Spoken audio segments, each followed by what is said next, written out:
Hey y'all, it's Mel Ramsey coming to you once again from my modest estate here on the scenic banks of the Ohio River for round two of the Jeannie Robertson humor competition. Now, after last year, I was sitting around thinking about where I could come up with some new material for my next comedy video, and I thought to myself, you don't do anything but raise kids. Yeah, it's true. I've been raising kids for about 35 years now. Started off with my 4 grown kids, and then I got divorced, and then I had another kid about 12 years later, and then I've got 3 granddaughters I've been raising for like the last 4 or 5 years. But anyway, needless to say, my life's kind of humdrum. But then I got to thinking, yeah, well, that's a lot of comedy material there, Yeah, 35 years of child raising, there's some funny stuff, trust me.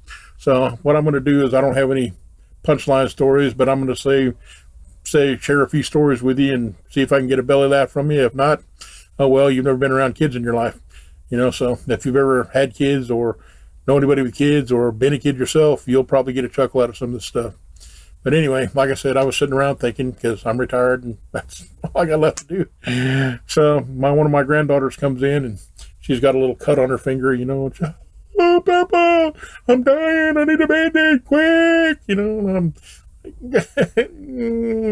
And so I offered to do my normal thing. I whipped my pocket knife out and I cut that thing off at the first knuckle, and you can throw that in the trash and go grow you another one.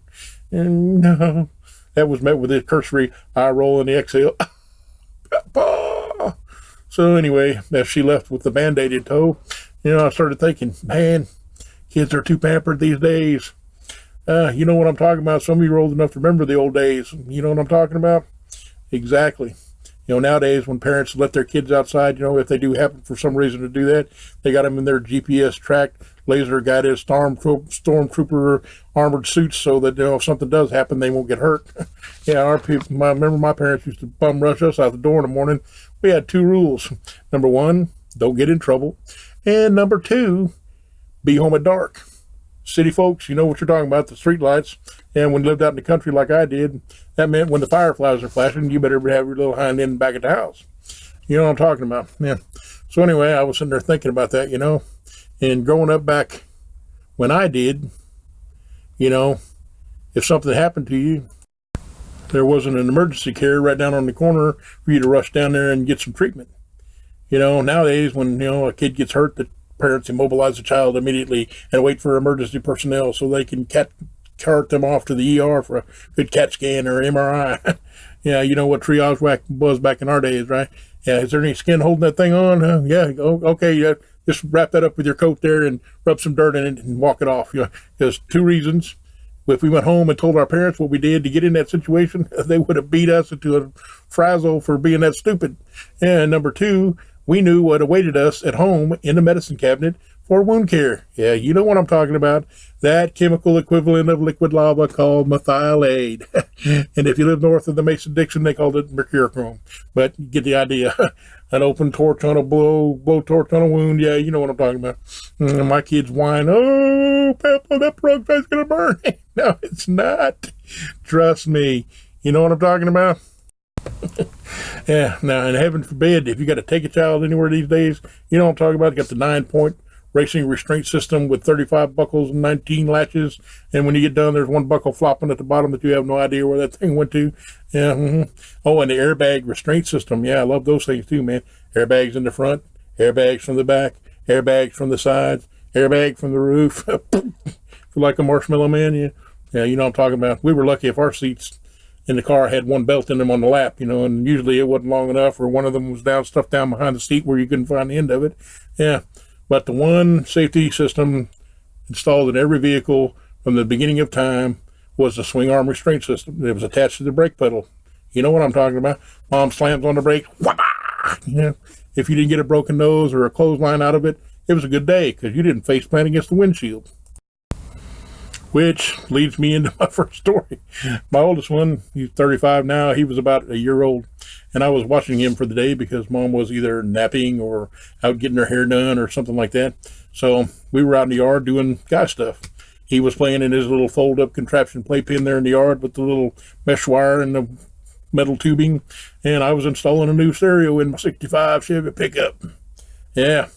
So anyway, I just about got this radio in, and I figured out that the connector they sent with it wasn't going to match up with my car, so I had to figure out, take it down to the local store and swap it out and get one that would fit it. So I put the little nuts on there that hold the radio in there, you know, get it all tightened up fast so it wouldn't flop around the dash and start a fire, burn my new son up, and I run to fetch him.